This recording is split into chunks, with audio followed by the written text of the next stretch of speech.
कुछ महीनों के लिए त्याग दें। वो दोस्त जो मैंने 2007-8 में त्याग दिए, 15-16 साल बाद मुझे मिलते हैं आज, लेकिन आज मेरी बातों का असर उन पे होता है, उनकी बातों का असर मेरे पे नहीं होता। क्यों? एक समय था अगर क्रिश्चियन होने के बाद भी अगर मैं उनके साथ रहता तो हो सकता उनकी बातों का असर मुझ पे होता। जब मैंने अपनी 10th को कंप्लीट किया था तो मेरे कई नए दोस्त स्कूल से बाहर बने थे, और उसमें से एक दोस्त मेरा ऐसा था जिसका मेरे ऊपर बहुत प्रभाव था। मोस्टली मेरा प्रभाव मेरी टीम पर, मेरे लोगों पर होता था, लेकिन एक दोस्त ऐसा था जिसका प्रभाव मुझ पे होता था, जो मुझे प्रभावी लगता था। अगर वो मेरी लाइफ में होता क्रिश्चियन बनने के दौरान, मैं आपको बता देता हूं, अगर वो मुझसे कहता तो हो सकता मेरा विश्वास वो ना होता। क्योंकि मसीह में आने के बाद बहुत सी दिक्कतें मुझे हुई, मेरी फैमिली ने मुझे त्यागा, छोड़ा, लोगों ने मुझे डांटा, रिश्तेदारों ने मेरी डांट लगाई, मुझे मेंटली बहुत सा डिस्टर्बेंस पैदा करने की मेरी लाइफ में कोशिश हुई।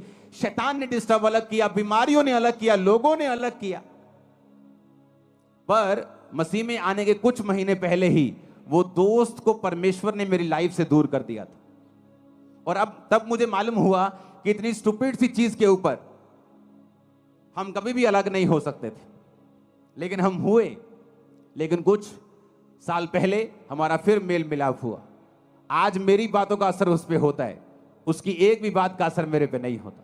टाइम होता है, एक समय होता है, खुदावंद आपकी बोलता है सहेली छोड़ दे मेरी बेटी,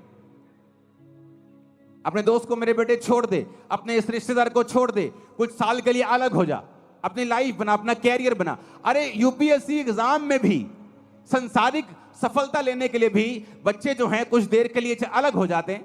माता पिता अपने शहर को छोड़ के बच्चों के साथ दिल्ली चले जाते हैं एग्जाम की तैयारी करने के लिए।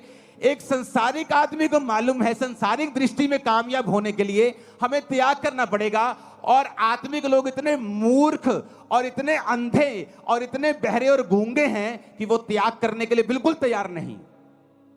उन्हें लगता कोई त्याग करने की जरूरत नहीं, घर में बार बनाओ कोई प्रॉब्लम नहीं, घर में शराब पियो कोई प्रॉब्लम नहीं, कैसी भी संगति करो कोई प्रॉब्लम नहीं, कहीं भी जाओ कोई प्रॉब्लम नहीं, चर्च भी जाओ, उधर भी जाओ, जब उनका प्रोग्राम आता है, उस धर्म का आता है, उधर भी जाओ, सब जगह जाओ। इसीलिए तो आप यहां बैठे हो जहां आपको नहीं होना चाहिए। कि 10 साल से नाम ठेकेदार है लेकिन ठेका कोई नहीं है आपको। आप वहां बैठे हो जहां आपको नहीं होना चाहिए। आपको फलवंत होना चाहिए था, बढ़ना चाहिए था।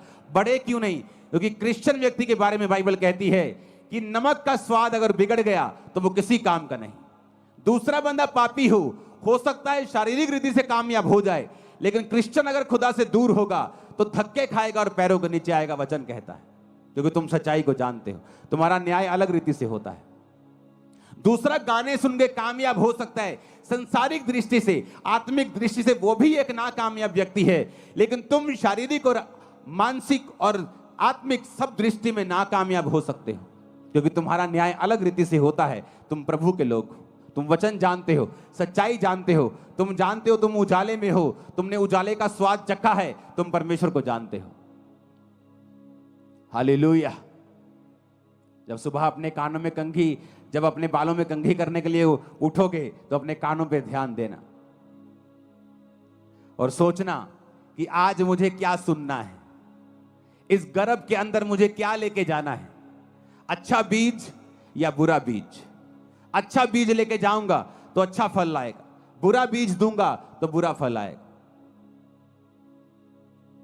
जमीन नहीं देखती, अब आम बो दोगे भी आम उगा देगी, आप डोडे बो दोगे डोडे उगा देगी, आप कांटे बो दोगे, कैक्टस बो दोगे कैक्टस उगा देगी। जमीन नहीं देखती, जमीन बोलती मुझे बीज दे मैं तुझे उगा दूंगी। कान भी, जीवन भी देखता नहीं क्या अच्छा है या बुरा है, वो तुम्हारा डिसीजन है, वो पावर तुम्हारे पास है, अंगों के पास नहीं है। जमीन के पास उगाने की पावर है, तुम्हारे अंदर उगाने की पावर है, लेकिन उगाना क्या है ये तुम्हारे ऊपर निर्भर करता है। ऊंची आवाज में हालेलुया बोलो, ऊंची आवाज में फिर से हालेलुया बोलो।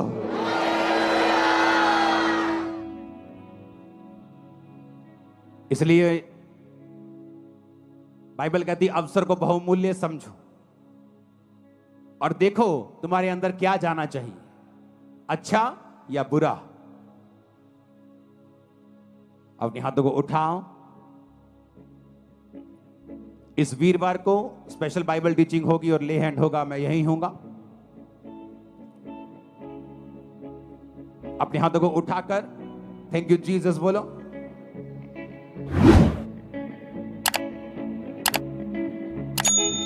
हिलाओ अपने हाथों को।